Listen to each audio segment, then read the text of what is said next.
All right, welcome to your competency video on vortexers and magnetic stirrers. The reason why these two pieces of equipment are being combined is because they both do the same purpose. They both mix, or more properly, homogenize solutions and dilutions. So this is going to be the new equipment that you are using in the upcoming labs. This is a vortexer. It is going to be recognizable because it's going to have a kind of cup attachment like this, or it will have a flat attachment, but they're both raised off of the base. Vortexers are specifically for homogenizing small volumes. That is the only difference between a vortexer and a magnetic stirrer. They both homogenize, but vortexers homogenize small volumes. This cup attachment is specifically designed for conical tubes. Now, I'm going to show you how to operate our vortexers. So we have the off position. You can turn it on and then adjust the speed of the vortexing. And as you can see, if you put it on, it will just vortex on its own always. You then put it in and do this. You do have to hold at least a finger on it, because if I let go, you can see it falls off. So this is the proper way to vortex.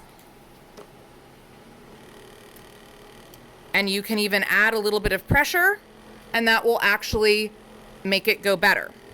Now, the other setting is touch. All this means is that it's not going to vortex unless you press down. So vortexing, I release, it stops vortexing. Down, it starts, release, there we go. So that's for a conical tube. Now, you can also snap off the conical tube attachment and snap on this flat attachment. Please notice that we have the inside, there's this section where there's a little bit of a lip. And here you can see that it's not a perfect circle. There's also like an edge there. You have to match those up. And then, whoops, let me turn it off. And then you do need to press down until you hear a click. That click you heard means it's fully attached. I'm now going to turn it on. Oh, there it goes. I'm now going to put it in touch mode. This is for if you're going to vortex small beakers or small Erlenmeyers. For this, you definitely have to keep your hand on it at all times, otherwise it vortexes its way right off. So don't do that. All right, so that is a full-sized vortexer. By the way, this is a glass stirring rod. That's what we used in the demo. Don't use glass stirring rods. They're dead to us now. You have equipment to do this. Those are middle school. Pshaw. Goodbye, middle school. All right, so that is a full-sized vortexer. Here is a micro or mini vortexer. Again, noticeable because it has this cup indentation. This is specifically just designed for microcentrifuge tubes. These only work on the touch function. There we go. So you put your microcentrifuge tube in, you press down and hold. This one's fighting me. There we go. And now it is vortexing. And you would do that until it's fully homogenized. So it works the exact same way, it just only has a touch function. You'll notice it doesn't even have an on or off button. It's just constantly in touch mode. So those were our vortexer and our mini vortexer. And again, a vortexer is for homogenizing small volumes. What we now have in front of us are magnetic stirrers. You know they are just a magnetic stirrer because when you look at them, they only have one dial and it's talking about speed. So that is how fast it's going to stir. When you are using these, oh gosh, I have to go get water. Hold on.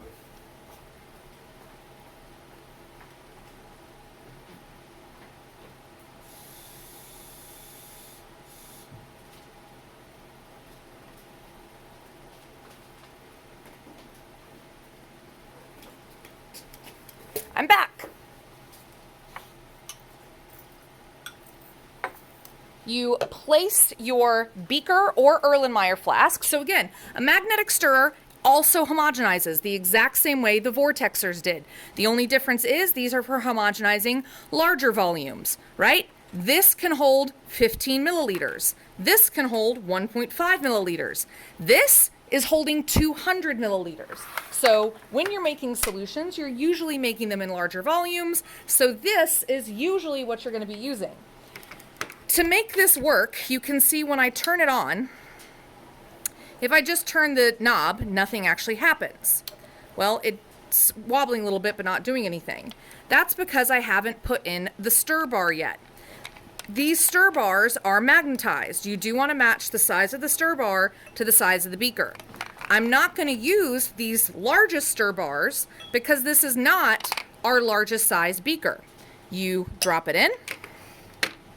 You want to make sure the beaker is centered, because if you don't, it'll bang the stir bar against the side, and that makes a terrible sound. And then you slowly turn it up. And you can see that the magnetic stirrer has a magnet inside, which is causing the stir bar to spin, which is homogenizing the solution from within the beaker. Now I've got it too high. If we look from the side, there you go. What you can clearly see is we have this hurricane funnel shape. That is not visible when you use the vortexers. So if you see a picture of this, you're going to see this hurricane funnel shape. That's how you know this is a magnetic stirrer and not a vortexer. Now, this is also a magnetic stirrer. It's just a different model. So I just wanted you to see this, but it works the exact same way. I'll show you. I'm going to make sure it's off. I'm going to transfer it. I'm going to slowly turn it on. And there we go. It's working the exact same way as the other ones. So we have these all black ones that say magnetic stirrer, and then we have these gray ones that say Corning stirrer. All right, so you let that work until it's fully homogenized. Then you turn off your magnetic stirrer and you stick your, oh no, wait, you don't do that because that's how you get cross-contamination. So this is where you take one of these guys, which has a magnet in the end and a loop on this side. You take them, you on the outside snag the stir bar and pull it out until you can get it out without touching your solution. And that's how you keep your solution sterile. This is a lot harder when it's a media bottle or Erlenmeyer flask because it's hard, like you can't get them out of those narrow necks. So what you do with that is you would grab onto it from the bottom, you would decant whatever you have in your Erlenmeyer or your media bottle, but you would be holding on to this so that it doesn't go with it. And that's how you use a magnetic stirrer.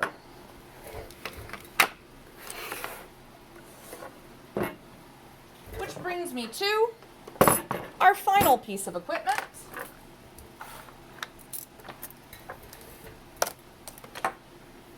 Which is a combination magnetic stirrer and hot plate.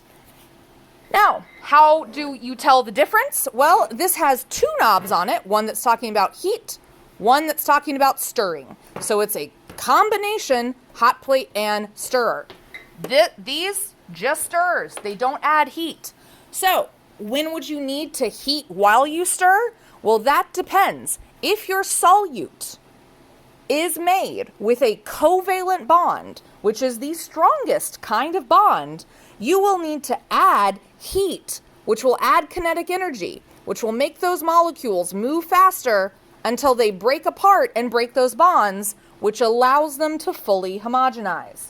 So it works the exact same way as the magnetic stirrer. It's just also a hot plate. So you would put your container that has your solution in it, you need to homogenize.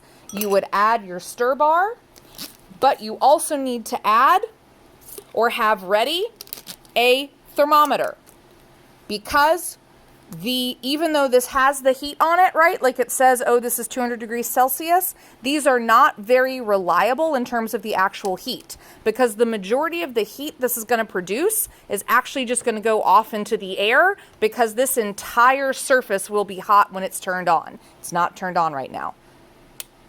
You see how the light turns on when it's on, and when it's hot, that turns orange. So I know I can safely touch it because both of those lights are off. If the orange light is on, it is not safe to touch, just like your stove.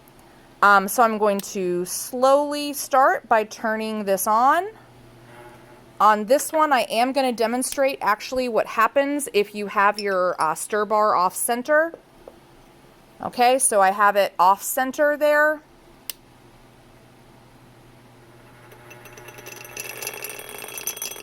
If you hear that sound, you're either stirring it too fast or it's not centered. The only way you can fix it is to turn it off, recenter it, and then turn it back on again.